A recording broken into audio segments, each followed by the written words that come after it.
అధ్యక్ష, ఇప్పుడు మొట్టమొదటిగా సభలో నా గురించి అనుచిత వ్యాఖ్యలు చేసింది ఆ సీనియర్ నాయకుడు కాబట్టి నేను ఏమనకుండానే ముందే చెప్పిన, ఆయన పెద్ద మనిషి, ఇటువంటి మాటలు నన్ను అనొచ్చా? అది పార్టీ అధ్యక్ష, అది పార్టీ అంతర్గత విషయం. మంత్రులు ఎవరు కావాలి, మంత్రులు ఎవరు కావాలి, ఎవరు చేయాలనేది పార్టీ అంతర్గత విషయం. అధ్యక్ష, మీరు చెక్ చేయండి రికార్డ్స్. ఒకనాడు హరీష్ రావు గారు బాబు ఒక నిమిషం రంగన, ఒకనాడు హరీష్ రావు గారేమో ఆ రోజు నా గురించి, నా మంత్రి పదవి గురించి మాట్లాడు. మళ్ళా కడియం శ్రీహరి గారు మాట్లాడారు మా పార్టీ గురించి. అధ్యక్ష, మా పార్టీ అంతర్గత విషయం గురించి ఎవరి మంత్రులు కావాలి, ఎవరు మంత్రులు కావాలి మా పార్టీ అధిష్టానం ముఖ్యమంత్రి గారు నిర్ణయం తీసుకుంటారు. ప్రతిసారి వీళ్ళ దుర్బుద్ధి ఏంటంటే అధ్యక్ష, వాళ్ళకి అధికారం పోయినప్పటి నుంచి మా కాంగ్రెస్ పార్టీ సభ్యుల దగ్గర పోయి నీకు మంత్రి పదవి రాలేదు, నీకు అది రాలేదు, నీకు అది అని మమ్మల్ని రెచ్చగొట్టి పార్టీని చీల్చే కుట్ర వీళ్ళు చేస్తున్నారు అధ్యక్ష. ఇది వాళ్ళ నైజం, వాళ్ళ కడుపులో విషయం ఉంది.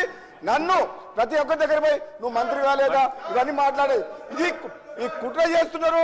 కడియం శ్రీహరి గారు, మీరు నాలాంటి మనిషిని పట్టుకొని అధ్యక్ష, నేను తెలంగాణలో పార్లమెంట్లో తెలంగాణ కోసం కొట్లాడిన మనిషిని, నా పదవిని ఇట్లా గడ్డిపోతరా పడేసి మీకు వ్యతిరేకంగా పోరాటం చేసిన మనిషిని.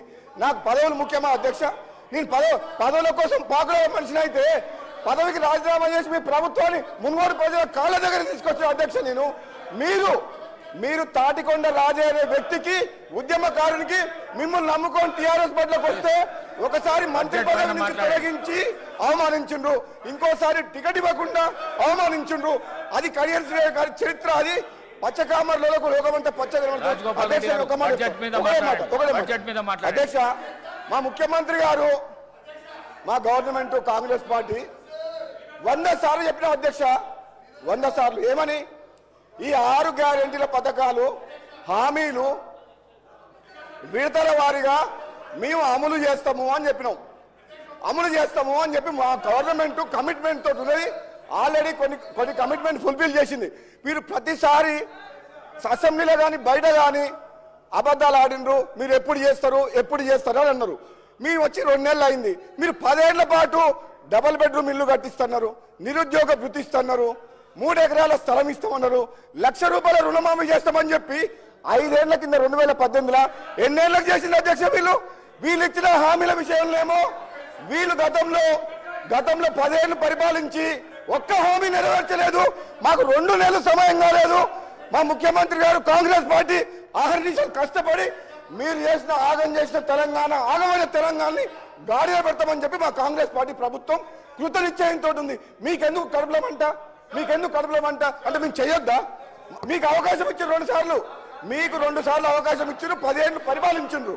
మీరు విద్యని, వైద్యని గాలి కొదిలేసిన మనుషులు, నిరుద్యోగులని గాలి కొదిలే మోసం చేసిన మనుషులు, నిరుపేదలకు ఇల్లు కట్టిస్తామని చెప్పి మోసం చేసిన మనుషులు, రైతులని నిల్వ ముంచిన మనుషులు, ప్రాజెక్టుల మీద పేరు మీద, రీడిజైన్ పేరు మీద కమిషన్ల కోసం ప్రాజెక్టులు కట్టి దోసుకున్న చరిత్ర వీది. మా ప్రభుత్వం తెలంగాణ ఇచ్చిన పార్టీ ఇది. కాంగ్రెస్ పార్టీ ఆనాడు హైదరాబాద్ తో కూడిన తెలంగాణ ఎందుకు ఇచ్చింది అధ్యక్ష? వీళ్ళు అప్లై చేసిపోయిండ్రు. నిజంగా చెప్పాలంటే ఇది మిగులు బడ్జెట్ తోటి ఉన్న రాష్ట్రం. మనమే ఒక 10 రాష్ట్రాలకు అప్పిచ్చే పరిస్థితిలో ఉండే అటువంటి రాష్ట్రాన్ని అప్పుల పాలు చేసిన పోయిన గణిత చరిత్ర వీళ్ళది. మనకు అప్పులు ఎందుకు చేయాలి చరిత్ర? మనకు హైదరాబాద్ నగరం ఉంది, బోలెడంత ఆదాయం వస్తుంది. ఈ ఆదాయంతో తెలంగాణను అభివృద్ధి చేసుకోవచ్చు. వీళ్ళు స్వార్థం కోసం అప్పులు చేసి తెలంగాణ రాష్ట్రాన్ని అప్పులు చేసిండ్రు. మళ్ళా మాకు ఈ రోజు ఏమంటున్నారు, మీరు ఎట్లా చేస్తారో అంటారు, మేము ఇచ్చిన హామీలు ఎట్లా చేస్తారో అంటారు. మేము చేస్తాం, మేము నిరూపిస్తాం, ప్రజలకు ఇచ్చిన మాట నెరవేరుస్తాం. వీళ్ళు తట్టుకోలేరు అధ్యక్ష, వీళ్ళు తట్టుకోలేరు.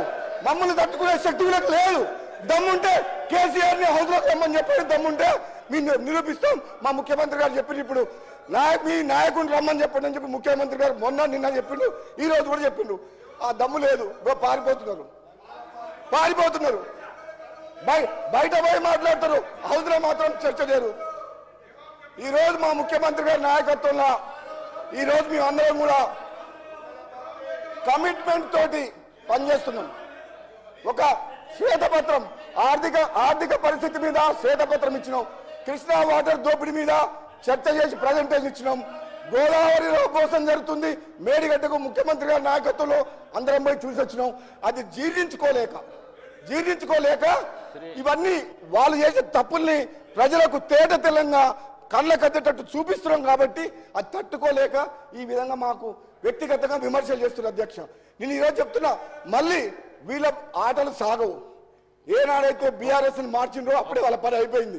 వాళ్ళు బతుకు తెరువు కోసం, అధికారం కోసం, స్వార్థం కోసం పనిచేసే వ్యక్తులు.